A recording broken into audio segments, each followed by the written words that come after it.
Hi friends, welcome to Sukriti's home.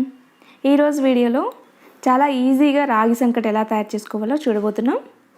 రాగి సంకటి తయారు చేసుకోవడానికి ముందుగా ఒక బౌల్ తీసుకొని దీనిలో ఒక హాఫ్ కప్పు వరకు రేషన్ బియ్యం తీసుకోవాలి. నార్మల్ బియ్యంతో కూడా చేసుకోవచ్చు, బట్ రాగి సంకటికి రేషన్ బియ్యమే బాగుంటుంది. ఇప్పుడు వీటిని ఒక 2 సార్లు శుభ్రంగా కడుక్కోవాలి.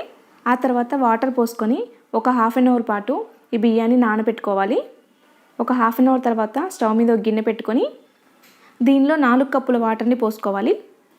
మొత్తం రాగి సంకటి రాగి పిండితోనే చేసుకునేట్లయితే 1 కప్పు రాగి పిండికి 3 కప్పుల వాటర్ పోసుకోవాలి.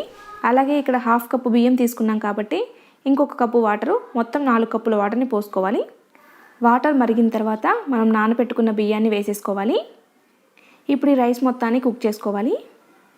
ఒకసారి మిక్స్ చేసుకొని రైస్ మొత్తం మెత్తగా కుక్ అయ్యేలా చూసుకోవాలి. ఒక 5 మినిట్స్ తర్వాత ఒకసారి చెక్ చేసుకోండి, రైస్ కుక్ అయిపోతుంది. ఒక మెతుకుని పట్టుకొని చూస్తే మ్యాష్ అయిపోతుంది. ఇలా మ్యాష్ అయిపోతే రైస్ మొత్తం కుక్ అయిపోయినట్లే. ఇప్పుడు ఇందులో 1 టీ స్పూన్ వరకు సాల్ట్ని యాడ్ చేసుకోవాలి. తర్వాత ఒకసారి మొత్తం అంతా మిక్స్ చేసుకొని ఇప్పుడు ఇందులో రాగి పిండిని యాడ్ చేసుకోవాలి. 1 కప్పు రాగి పిండిని ఒకే చోట వేసేసుకోండి ఇలా. ఆ తర్వాత కలపకుండా మూత పెట్టేసుకోవాలి. ఇక్కడ నేను ఆర్గానిక్ రాగి పిండిని తీసుకున్నాను, అందుకే అంత డార్క్ కలర్ లేదు. ఒక 2 మినిట్స్ తర్వాత వాటర్ పొంగుతూ ఉంటాయి, అందుకే మధ్య మధ్యలో మూత ఓపెన్ చేసుకొని పెట్టుకుంటూ ఉండాలి. ఇక్కడ నేను పెద్ద గిన్నె పెట్టుకున్నాను కాబట్టి అంతగా పొంగట్లేదు. ఒకవేళ గిన్నె చిన్నగా ఉంటే మాత్రం వాటర్ బయటకు వచ్చేస్తాయి. అందుకే మధ్య మధ్యలో ఒక 1 మినిట్కి ఒకసారి ఇలా ఓపెన్ చేస్తే వాటర్ పొంగకుండా ఉంటాయి.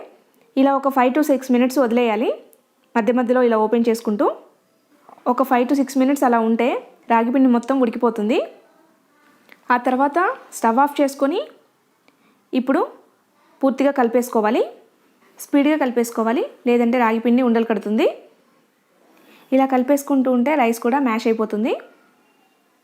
ఇలా మొత్తం అంతా కలిసిపోయిన తర్వాత ఇప్పుడు ఇందులో 1 స్పూన్ వరకు నెయ్యిని యాడ్ చేసుకోవాలి.